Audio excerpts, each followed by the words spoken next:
Guys, আমি তোমাদের শরীর আর তোমরা দেখছো শরীর সরকার ব্লগস। আমার চ্যানেলের একটা নতুন ভিডিওতে তোমাদের সকলকে জানাই অনেক অনেক স্বাগত। তো প্রথমেই জানাই শুভ নববর্ষ সকলকে। কালকে ভিডিও দিতে পারিনি, তার কারণ হচ্ছে একটু ব্যস্ত ছিলাম, সেই জন্য ভিডিও দিতে পারিনি। আর তার জন্য আজকে তোমাদেরকে মানে বৈশাখ মাসের 2 তারিখ, তো আজকে তোমাদের শুভ নববর্ষ জানিয়ে দিলাম, তার কারণ এই মাসের মধ্যে বললেই হলো, তো জানিয়ে দিলাম। তো আশা করি কালকে সবাই খুব ভালো করে দিনটা সেলিব্রেট করেছো। তো আমি অ্যাজ ইউজুয়াল কোনো স্পেশাল কিছু ছিল না, তবে ভালোভাবে দিন কাটিয়েছি এইটুকু বলতে পারি। আর আজকে যেহেতু জানো সোমবার, আর কাল তো রোববার ছিল, আজকে সোমবার, আজকে আর্মসের এক্সারসাইজ মানে বাইসেপের এক্সারসাইজ আছে। তো একটু আজকে সকাল সকাল উঠে গেছি মশার উৎপাতে, মানে ঘুমাতে পারিনি রাতে ঠিক মতো। তো উঠে গেছি সকাল সকাল, উঠে গিয়ে এই যা স্নান করে আসলাম, বিয়ারটাকে কুম্বিং করলাম, কম করে নিলাম। আর এখন করব ব্রেকফাস্ট করার পরে যেরকমটা ওয়ার্কআউট করি 30 to 45 মিনিট পরে ওয়ার্কআউট স্টার্ট করব। তো ভিডিওর সাথে জুড়ে থাকো আর দেখতে থাকো। তো গাইজ, আমার ব্রেকফাস্ট করা হয়ে গেছে আর এখন অনেকটাই সময় হয়ে গেছে, আর এখন বাইসেপসের ওয়ার্কআউট শুরু করব। আর করার আগে এই অবস্থা, তো তারপরে তো তোমরা দেখতেই পাবে স্টেপ বাই স্টেপ। তো এই আর্মসের ওয়ার্কআউটের দিন আমার একটু মানে স্যাটিসফ্যাকশনটা ঠিক মানে নেক্সট লেভেলে আসে না, তার কারণ হচ্ছে গিয়ে একটা কথা, এটা হচ্ছে গিয়ে যারা বডি বিল্ডিং করে, আমরা যারা ফিটনেসের সাথে যুক্ত আছি, তাদের এটা হয় যে আজকে মনে হয় সেই আপ টু দ্য মার্ক হলো না, সেই পাম্পটা হলো না, সেই 100%টা হলো না, এরকম একটা চিন্তা ভাবনা আসে আর কি। কিন্তু তাও করতে হয়, কারণ মাইন্ড আর মাসেল দুটো কানেক্ট না হলে কখনো সেই 100% রেজাল্টটা পাওয়া যায় না। তো সবসময় আমরা চেষ্টা করি, মানে যখনই ওয়ার্কআউট করি, যেই পার্টেরই ওয়ার্কআউট করি বডি পার্টের, তো সবসময় চেষ্টা করি মাইন্ড আর মাসেলকে কানেক্ট করার। কারণ মাইন্ডের সাথে মাসেল কানেক্ট না করলে কখনোই সেই আপ টু দ্য মার্ক, সেই পাম্পটা অ্যাচিভ করা কখনোই পসিবল না। ঠিক আছে, তো তোমরা ভিডিওটা দেখতে থাকো, জুড়ে থাকো, কি হয় না হয় দেখতে পাবে। গাইস, আমার বাইসেপের ওয়ার্কআউট কন্টিনিউড চলছে। এখন আমার বারবেল কার্ল হয়ে গেছে, এখন পিচারও হয়ে গেছে, এখন আমার অল্টারনেটিভ ডাম্বেল কার্ল চলছে। এই হচ্ছে কন্ডিশন, দেখে নাও। হ্যাঁ, তোমাদেরকে ডান হাতটাও শো করে দিই। দেখতেই পাচ্ছ একটা আলাদা লেভেলেরই মানে পাম্পটা খায়। আর এখনো বাকি আছে, এখনো হ্যামার কার্ল বাকি আছে, তারপর রেস্ট বাকি আছে, করে তারপর তোমাদের সাথে আবার কথা বলছি। প্রচণ্ড গরম লাগছে, আর তার মাঝে মাঝে এই একটু গ্যাপ মানে রেস্ট আছে সেটের মাঝে, তাই তোমাদের সাথে আমার কথা বললাম। ওয়ার্কআউট ডান, কমপ্লিট। এখন পোস্ট ওয়ার্কআউট মিল এটা খেয়ে নেবো। আর রান্নাবান্না তো চলছে এখন, আর বাইরে কিরকম রোদ তো দেখতেই পাচ্ছ, জাস্ট ফেটে যাবে। তো এই হলো ব্যাপার। এখন অ্যাকোয়ারিয়ামের প্রবলেমটা সলভ হয়েছে ফাইনালি। এখন যে কটা মাছ আছে মোটামুটি সুস্থই আছে। আর এখন তার কারণ হচ্ছে কি, পাম্পটা যেহেতু এখন ঠিক আছে, সেই জন্য মাছগুলো সুস্থ আছে। আরও কিছু মাছ, 4-5টা মাছ আনতে হবে। আমি নিউ ব্যারাকপুরে যেখান থেকে আশীর্বাদ পেট শপ, যেখান থেকে ওই দাদার দোকান থেকে যেখান থেকে আমি খাবারটা নিই, তো খুবই ভালো, মানে ওর ওখানে মাছের কোয়ালিটিও খুব ভালো। ওর ওখানে শুধু মাছ নয়, মানে বার্ডসও পাওয়া যায়, গিনিপিগ, খরগোশ, এমনকি পার্সিয়ান ক্যাটও পাওয়া যায়। অর্ডার দিলে এনে দেয়। দেখেছো তোমরা কোনো ব্লগে, কোনো একটা ব্লগে আমি তোমাদেরকে দেখিয়েছি পার্সিয়ান ক্যাট আছে ওখানে, আগের বছর 2023-এ করেছিলাম ভিডিও। তো ওই দাদার ওখান থেকে একদিন গিয়ে সেইটাও তোমাদেরকে দেখাবো ভিডিওতে, যে ওখান থেকে কিছু ফিশ আমি কালেক্ট করবো ওখান থেকে। কেননা আমার ওখানে মাছ কিছু কমে গেছে, ওখান থেকে কিছু মাছ আমার গোল্ড ফিশ কিছু আনতে হবে। আর উইডো টেট্রা বলে এক ধরনের মাছ হয়, মানে অনেক রকম কালার ভ্যারিয়েন্টের উপরে হয়, হলুদ হয়, তারপরে গ্রিন হয়, ব্লু হয়, নানা রকম কালারের থাকে। ওইগুলো 4-5 রকমের মিশিয়ে আমি মিক্স করে নিয়ে আসবো, আর গোল্ড ফিশ আনবো। মানে ডিমান্ডিং হচ্ছে কি গোল্ড ফিশ। তো গোল্ড ফিশটা এই সময় দামটা একটু কম থাকবে, তো এই সময় নেব, তার কারণ বর্ষা পড়ে গেলে ওর দামটা আরও বেড়ে যাবে। তখন ব্রিডিংয়ের সিজন, ব্রিডিংয়ের সময়, ব্রিড করার সময় ব্রুডারগুলো থাকে, মানে গোল্ড ফিশের বলো যে কোনো মাছের যে ব্রুডারগুলো থাকে, মানে মেল ফিমেল, তো তাদের থেকে যে ব্রিড করিয়ে যে ডিমগুলো কালেক্ট করা হয় তো ফার্মে, তো ওই সময় কি হয়, মানে যেহেতু বর্ষার সময়, সেই জন্য মাছের দামটা, কস্টিংটা একটু বেড়ে যায়। তো যেহেতু প্রসেসিংয়ে টাইম লাগে, সেই জন্য বেড়ে যায়। এই সময়টা নিলে কি হয়, এই সময়টা একটু মাছগুলোর রিস্ক থাকে। আমি ফিশ মার্কেট, যেটা গ্যালিপ স্ট্রিটে যেটা ফিশ মার্কেট, ওখানে আমি যাই না, তার কারণ হচ্ছে কি হিউজ কোয়ান্টিটি নিলে তবে ওখানে লাভ আছে। নাহলে এখানে অল্প কিছু নিলে, ধরো 5টা 10টা নিলে পরে ওখানে কোনো লাভ নেই। তার ওখানেও যা দাম পড়বে এখানেও আমার কস্টিং একই পড়বে, তো এখানেই নিয়ে নেওয়া ভালো। তো এখান থেকেই মোটামুটি দাদার সাথে আলাপ হওয়ার পর থেকেই দাদার দোকান থেকেই নিই। কোয়ালিটি ওয়াইজ দারুণ, মানে মোটামুটি সব রকম মাছই পাওয়া যায়, রোয়ান্না থেকে আরম্ভ করে অস্কার, তারপরে তোমার প্যারোট সবই পাওয়া যায়, ঠিক আছে। তো মোটামুটি সবই অ্যাভেলেবেল থাকে, আর রেটও যথেষ্ট রিজনেবলি দেয়। তো ওই অল্প কটা লাগলে পরে এখান থেকেই নিয়ে আসা যায়, এই হলো ব্যাপার। তো চলো একটু রেস্ট করে নিয়ে আবার তোমাদের সাথে কথা বলছি। তো আমি এখন যাচ্ছি একটু উপরের দিকে দরকারে, আর টি শার্টটা জাস্ট না গায়ে দেখা যাচ্ছে না, এরকম একটা ব্যাপার, মানে পুরো আগুন পুরো টি শার্টটা। এতক্ষণ খোলাই ছিল, তো এখন পরলাম, মানে জাস্ট আগুন বেরোচ্ছে পুরো। আর বাইরে তো কি বলবো, আর এইটুকুই ছাওয়া পেয়েছি, এইটুকুই দাঁড়িয়ে তোমাদের সাথে কথা বলছি। দেখতেই পাচ্ছ কি অবস্থা, মানে হালাত ফুল টাইট। যেটুকু ছাওয়া পাওয়া যায় সেটুকুই মঙ্গল। আর গাছগুলো এখন যেরকম আছে থাক, এখন জল টল কিছু দেবো না, জল দেবো সব পরে বিকেলের দিকে।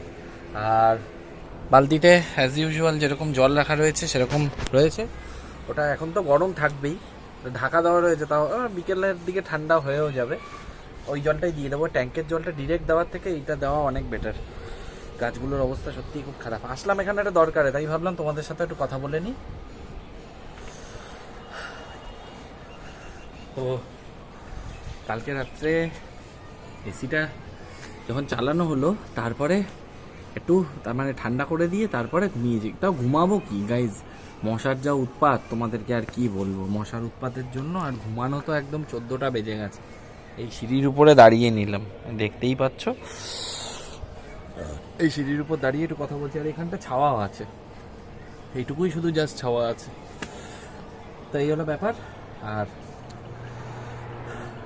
ওয়ার্কআউট করে না সত্যি শরীর একদম ফুল টায়ার্ড হয়ে গেছে একদম, তাই একটু খাওয়া দাওয়া করে নিলাম একটু কিছু। তো চলো, কাজটা আমার হয়ে গেছে মোটামুটি, এখন নিচে যাই, নিচে গিয়ে আবার কথা বলছি তোমাদের সাথে একটু পরে। প্রচণ্ড গরম লাগছে গাইস, বাইরে এতটাই গরম, এই নিয়ে 4 বোতল জল আমার শেষ হয়ে গেল।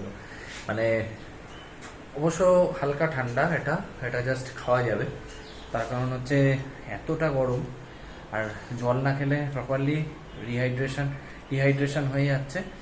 তো সেই জন্য ডিহাইড্রেশন থেকে নিজেকে ঠিক রাখার জন্য জলটা খাচ্ছি। আর এগুলো হাইড্রেটেড জিনিস, যেমন হচ্ছে শসা, ওয়াটারমেলন, এইগুলো বেশি করে খাওয়া দরকার। তো এগুলোকে কন্টিনিউ করছি, তার কারণ হচ্ছে গিয়ে প্রচণ্ড গরম। তো জানি এতে ঠান্ডা জল শরীরের জন্য ভালো না, কিন্তু কিছু করার নেই, নিজের বডিকে একটু রিফ্রেশিং রাখার জন্য খেতেই হচ্ছে, এই জন্য খেয়ে যাচ্ছি। আর এখনও যে কত বোতল যে জল শেষ হবে তার কোনো ঠিক ঠিকানা নেই, তার প্রচুর জল লাগছে। আর আমি জলটা একটু বেশিই কনজিউম করি সারাদিনে মোটামুটি ধরো 8-10 বোতল জল আমার লেগেই যায়, প্রচুর জল খাই আমি, ঠিক আছে।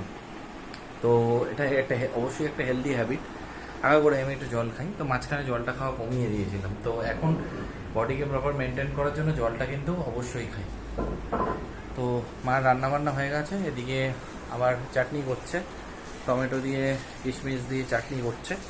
তো চাটনিটা আমাদের হয় মাঝে মধ্যে, তো চাটনিটা করছে গরমে, অনেকক্ষণ ধরে রান্নাবান্না করে হাঁপিয়ে গেছে, তাই বললাম যে এবারে হয়ে গেছে, এবার একটু রেস্ট নিয়ে নেবে, তারপরে লাঞ্চ করবো। তো চলো আবার পরে তোমাদের সাথে কথা হচ্ছে।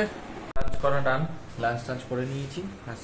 প্রচণ্ড ঝাল লাগছে, জানি না কেন, তখন একটু গরম, একটা সবজি খেতে গিয়ে তখন মুখের মধ্যে একটু মানে পুড়ে গেছে জিভটা, জানি না সেই কারণে মুখটা একটু খড়খড়ে হয়ে গেছে। আর প্রচণ্ড লাগছে, প্রচণ্ড ঝাল, মানে এত ঝাল লাগছে, মানে কি বলবো গাইস তোমাদেরকে, মানে অবস্থা পুরো ফুল টাইট হয়ে গেছে খেতে গিয়ে।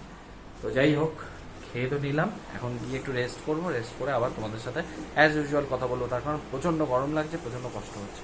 চলো গাইস, হয়ে গেছে লোডশেডিং, আর এখন বেজে গেছে বিকেল 4:30। আর সব থেকে বড় কথা হচ্ছে গিয়ে এত গরমের মধ্যে যদি লোডশেডিং হয়ে যায় তো কীরকম লাগে তোমরাই বলো।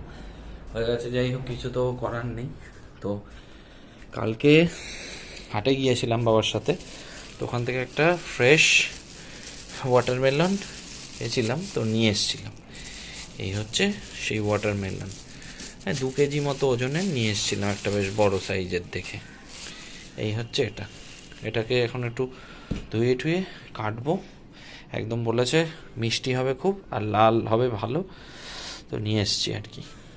দেখো কালকে প্রচুর উঠেছিল হাটে, তো চলো ওটাকে ধুয়ে নিই। তো গাইজ এটাকে কেটে নিই, দেখি কিরকম কন্ডিশন। কিরকম কাটবো, লম্বা নাকি এরকম? হ্যাঁ কাট না একভাবে। তো দেখতে থাকো তোমরা।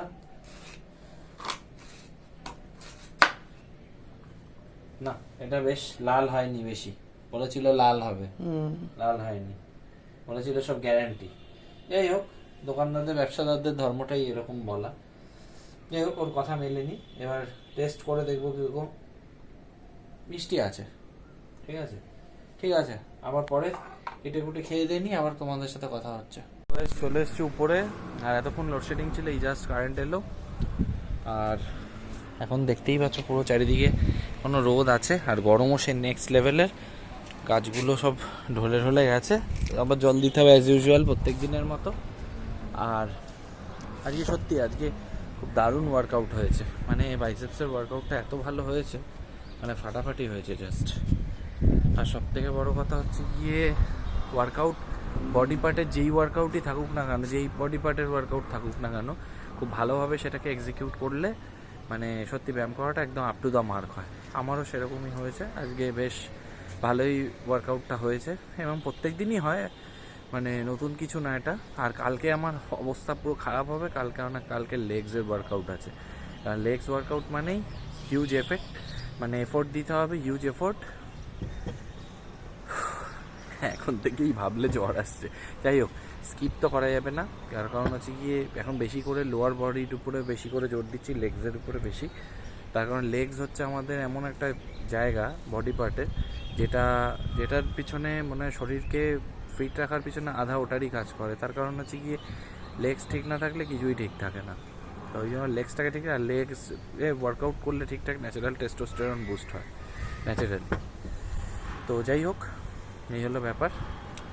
তো এখন বাইরে অল্প অল্প হাওয়াও দিচ্ছে, আমি এরপরে জল টল দিয়ে নেবো। তো ভিডিওটা আর বড় করবো না, সারাদিনে কী করলাম না করলাম তোমাদের কম বেশি শেয়ার করলাম তোমাদের সাথে।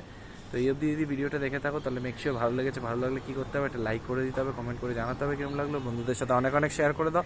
আর সবশেষে চ্যানেলে নতুন হয়ে থাকলে চ্যানেলটাকে সাবস্ক্রাইব করে পাশে থাকা বেল আইকনটিকে ক্লিক করে অল নোটিফিকেশনটা অন করে রাখো, যাতে ভিডিও আপলোড হলে নোটিফিকেশনটা তোমাদের কাছে পৌঁছে যায়।